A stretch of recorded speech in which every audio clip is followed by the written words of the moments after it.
La primera técnica que vamos a presentar va a ser la técnica supraperióstica, en donde el nervio que anestesia van a ser ramos terminales mayores del plexo dentario y la zona que anestesia va a ser la zona inervada por estos ramos, pulpa y raíces dentarias, periosto bucal, tejido conectivo y mucosas.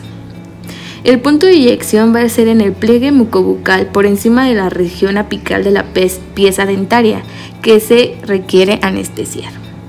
Los puntos de referencia va a ser el pliegue mucobucal, corona dentaria y raíz dentaria.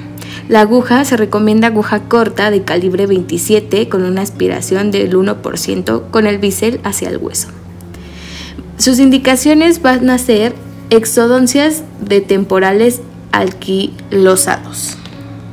De igual forma, remoción profunda de caries, pulpotomías, exodoncias simples y únicas de dientes permanentes maxilares, tallado o preparación de prótesis fija en pilares vitales, como técnica complementaria luego de aplicar una troncular anestesia pulpar cuando el paciente se limita a 1 o 2 dientes. En sus contraindicaciones vamos a tener zonas infectadas o inflamadas, zonas con hueso enfermo y pacientes hemofílicos. La siguiente técnica que vamos a presentar va a ser la técnica pterigomaxilar, en donde los nervios anestesiados va a ser el nervio alveolar superior posterior y sus ramas. Las áreas anestesiadas va a ser la pulpa del primer, segundo y tercer molar superior, menos la raíz mesiobucal del primer molar. De igual forma, el periodonto bucal y hueso que rodea los dientes. Sus indicaciones va a ser cuando la inyección supraperióstica está contraindicada por infección o de igual forma alguna inflamación y cuando la inyección supraperióstica ha sido ineficaz. Como contraindicaciones vamos a tener cuando el riesgo de hemorragia es elevado. Sus ventajas de esta técnica es que es traumática, la tasa de éxito es elevada y se utiliza menor cantidad de anestésico local. Sus inconvenientes vamos a tener riesgo de hematoma, no existen puntos de referencia óseos durante la inyección y en el 28% de los pacientes necesita una segunda inyección para el primer molar. Para esta técnica se recomienda una aguja corta de calibre 26 o 27 y los puntos de referencia va a ser el pliegue mucobucal, tuberosidad maxilar y apófisis cigomática. La siguiente técnica que vamos a presentar es la técnica infraorbitaria, en donde los nervios anestesiados va a ser el nervio alveolar superior anterior, el nervio alveolar superior medio y el nervio infraorbitario. Las áreas anestesiadas va a ser pulpas dentarias desde incisivo central hasta canino, el 72% se anestesia en las pulpas de premolares superiores y raíz mesiobucal del primer molar, periodonto bucal y hueso que rodea a estas piezas dentarias, párpado inferior, superficie lateral de la nariz y labio superior. En sus indicaciones vamos a tener si existe una celulitis, puede estar indicado el bloqueo del nervio maxilar en vez del infraorbitario. Y de igual forma, cuando inyecciones supraperiósticas han resultado ineficaces. En contraindicaciones vamos a tener áreas pequeñas, con esta técnica no se consigue una hemostasia adecuada, por lo que se prefiere emplear infiltraciones locales en el área DTC. En ventajas vamos a tener que es una técnica simple al igual que una técnica segura. Sin embargo, algunos inconvenientes psicológicos es que puede existir miedo por parte del odontólogo a lesionar el ojo.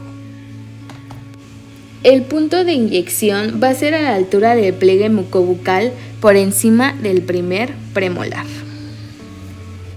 La siguiente técnica es la técnica palatina posterior, en donde el nervio anestesiado va a ser el nervio palatino mayor y las áreas anestesiadas va a ser la porción posterior del paladar duro y los tejidos blandos que lo cubren. Sus indicaciones van a ser que cuando se requiere la anestesia de los tejidos blandos del paladar en tratamientos reconstructivos de 2 o más dientes y para el control del dolor durante los procedimientos quirúrgicos orales y periodontales que afectan a los tejidos blandos y duros del paladar.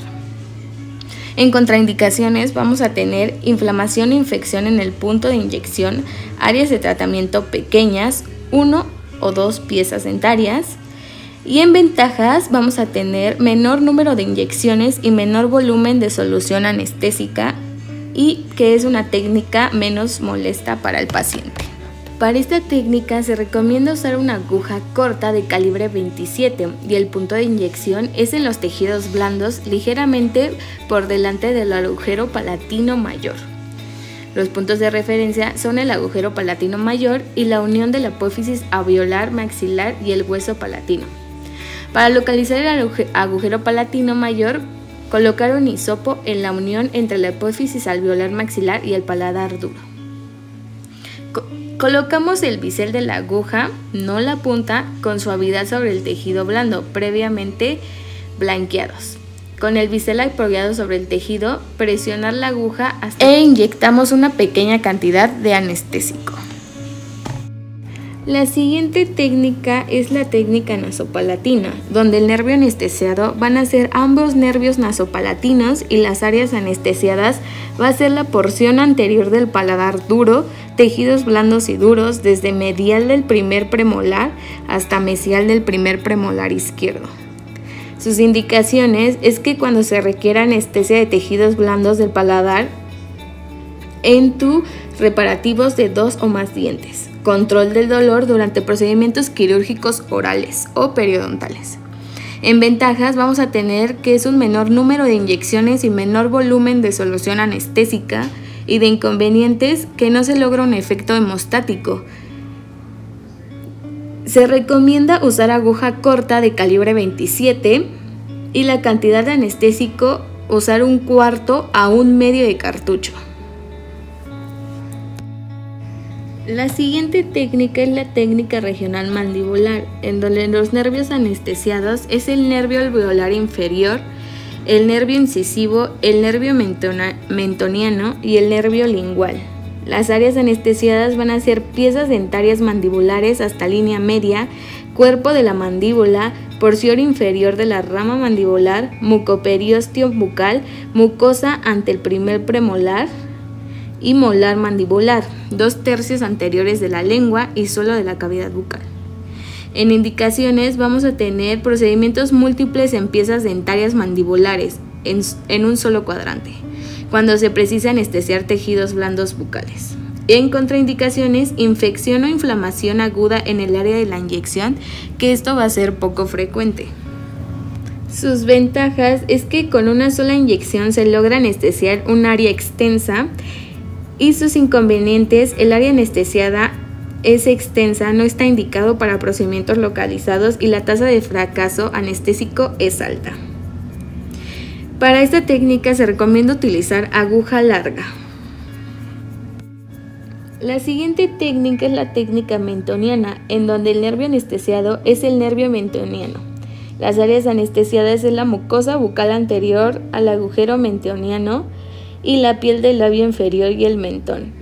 En indicaciones, cuando se precisa anestesiar los tejidos blandos bucales en la mandíbula anterior al agujero mentoniano para realizar procedimientos como los siguientes: biopsia de tejidos blandos y sutura de partes blandas.